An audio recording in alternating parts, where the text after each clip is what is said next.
నిరంజన్ రెడ్డి గారి నేతృత్వంలో రాష్ట్రమంతటా కూడా విస్తృతంగా రాబోయే నెల రోజుల పాటు పర్యటిస్తుంది.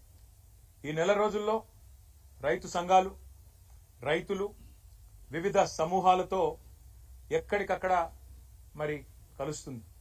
కమిటీ యొక్క నిజంగా వారి కమిట్మెంట్ కు నేను ధన్యవాదాలు కూడా తెలియజేస్తా ఉన్నా. ఎందుకంటే మా జోగురామన్న గారు వెంటనే స్పందించి అన్నారు, అన్న అక్షర క్రమంలో మేమే ముందున్నాం, ఆదిలాబాదు మా దగ్గర నుంచే పని మొదలు పెడదాం, మీరు రండి, మా పూర్వ ఆదిలాబాద్ జిల్లా నుంచే పని మొదలు పెడదామని చెప్పి నిరంజన్ రెడ్డి గారికి చెప్పగానే వారు కూడా వెంటనే అందరితో సంప్రదించి ఎల్లుండే పని మొదలు పెడదామని నిర్ణయం తీసుకున్నారు.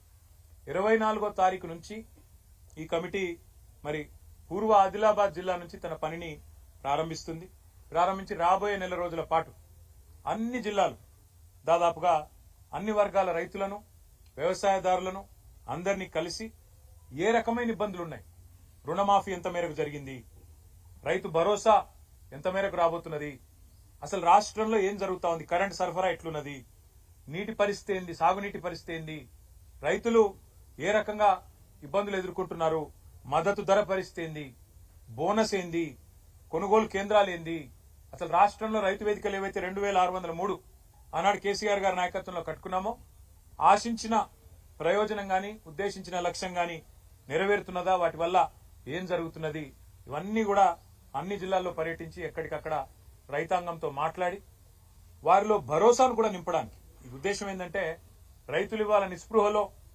400 మంది పైగా ఎవరైతే బలవన్మరణానికి పాల్పడ్డారో, ఆత్మహత్యకు పాల్పడ్డారో వారి కుటుంబాలు మాత్రమే కాదు మిగతా కుటుంబాల్లో కూడా. ఎందుకంటే మొన్న ఒక హృదయ విదారకమైన దీనికి ప్రేరణ, నిజానికి ఈ కమిటీ వేయాలన్న ఆలోచనకు ప్రేరణ ఏంది అంటే, మొన్న ఆదిలాబాద్ పట్టణంలో ఒక బ్యాంకు బ్రాంచ్ లో ఒక రైతు తన రుణమాఫీ కోసం ప్రయత్నం చేసి విసిగి వేసారిపోయి ఆఖరికి బేజారైపోయి అక్కడనే ఎండ్రిని దాగి పురుగుల మందు దాగి బ్యాంకు ఆవరణలోనే ఆత్మహత్య చేసుకున్నాడు. అక్కడనే కుప్పగులి చచ్చిపోయింది. ఆ పరిస్థితి చూసిన తర్వాత మనిషి అన్నవాడు, ఎవరైనా మనసున్నవాడు కదలక తప్పది, బాధపడక తప్పదు.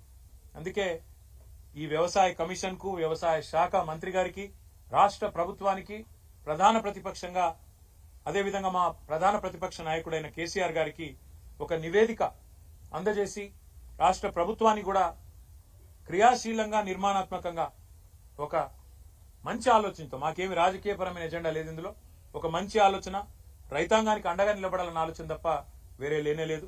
అందుకే 24 నుంచి పని ప్రారంభించి అన్ని జిల్లాలు తిరిగి ఎక్కడికక్కడ అందరినీ కలిసి మరి ఎక్కడికక్కడ వారి సలహాలు, సూచనలు, వారి ఆవేదన అన్ని కూడా నిక్షిప్తం చేసి నెల రోజుల తర్వాత మరి ఫిబ్రవరి ఆఖరి వారం వరకు ఒక నివేదికను రాష్ట్ర ప్రభుత్వానికి, ఇటు పార్టీ అధ్యక్షులు కేసీఆర్ గారికి సమర్పించడం జరుగుతుంది. మీడియా సమక్షంలోనే దాన్ని కూడా చేస్తాము, మీడియా కూడా విడుదల కూడా చేస్తాము.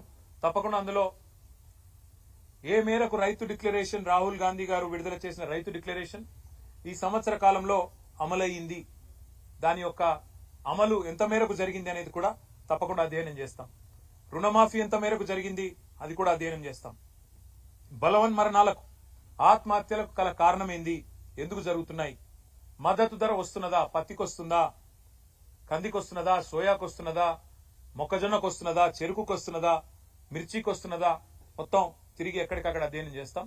ఆ రకంగా కమిటీ రాబోయే నెల రోజుల పాటు విస్తృత పర్యటనలు చేస్తుంది. మీడియా కూడా మా ప్రార్థన, దయచేసి ఇప్పుడు అన్ని జిల్లాల్లో, అన్ని నియోజకవర్గాల్లో కూడా ఈ కమిటీ యొక్క పర్యటనను మీరు కూడా దయచేసి సహకరించండి. వారికి కూడా, రైతాంగానికి కూడా తెలియజేసే విధంగా ప్రచారాన్ని కల్పించాలని చెప్పి కూడా కోరుతూ, మరి ఈ కమిటీకి రేపు రైతులను వారి జీవితాల్లో విశ్వాసాన్ని నింపే దిశగా మీ కార్యాచరణ ఉండాలని మనస్ఫూర్తిగా ఆకాంక్షిస్తూ, మీ అందరికి కూడా, మీడియా మిత్రులకు కూడా హృదయపూర్వకంగా ఇక్కడ దాకా వచ్చినందుకు హృదయపూర్వకంగా ధన్యవాదాలు.